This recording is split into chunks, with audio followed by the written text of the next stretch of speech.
En septembre 2025, l'étude Opinionway pour BlackRock a interrogé plus de 1000 Français afin de mieux comprendre comment leurs réflexes et leur psychologie influençaient leurs décisions d'investissement. La conclusion est qu'une large majorité des Français se montrent perméables à ces biais lorsqu'ils prennent cette décision.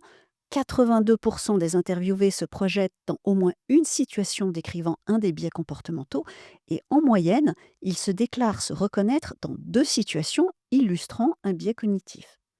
Parmi ces biais, un ressort particulièrement, le biais d'aversion au risque. Ici, le constat est clair, ils ont plus peur de perdre qu'ils n'ont envie de gagner. 55% préfèrent un placement sécurisé à 3% garanti, même si cela limite les performances, et 44% veulent avant tout éviter une perte. Édouard, est-ce que tu peux nous en dire plus sur ce biais? C'est principalement, l'aversion en fait à l'incertitude. C'est-à-dire que je vais me détourner d'un placement potentiel, simplement parce que par le risque qu'il représente et je ne vais considérer en fait le gain potentiel que, secondairement, il n'est absolument pas prioritaire dans ma décision. Donc c'est une asymétrie qui est relativement importante dans cette prise de décision.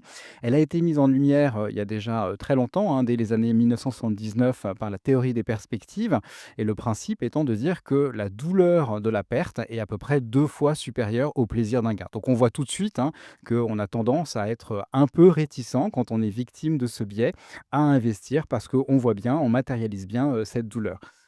Ce qui est intéressant et ce que met en avant, cette étude, c'est, je dirais 2 tendances. L'une avec une différence entre les hommes et les femmes où les hommes vont plus volontiers vers un placement, risqué, alors que les femmes vont rester beaucoup plus conservatrices, dans leur placement. Deuxième point également qui est important, c'est une tendance à prendre un petit peu plus de risques chez les jeunes de 18 à 24 ans. Tout ça étant et bien évidemment étayé par les questions qu'on a pu poser aux Français et vient confirmer ce que les études académiques mettaient en avant. Alors, on parle d'aversion au risque, merci Edouard. Bien sûr, il faut être conscient et pleinement accepter le risque de perte en capital d'un investissement, mais il ne faut pas perdre de vue que les perspectives de rentabilité de cet investissement sont en toute logique proportionnelles au degré de risque. Il n'est en effet pas possible de s'attendre à des perspectives intéressantes sur un placement sans prendre un minimum de risque.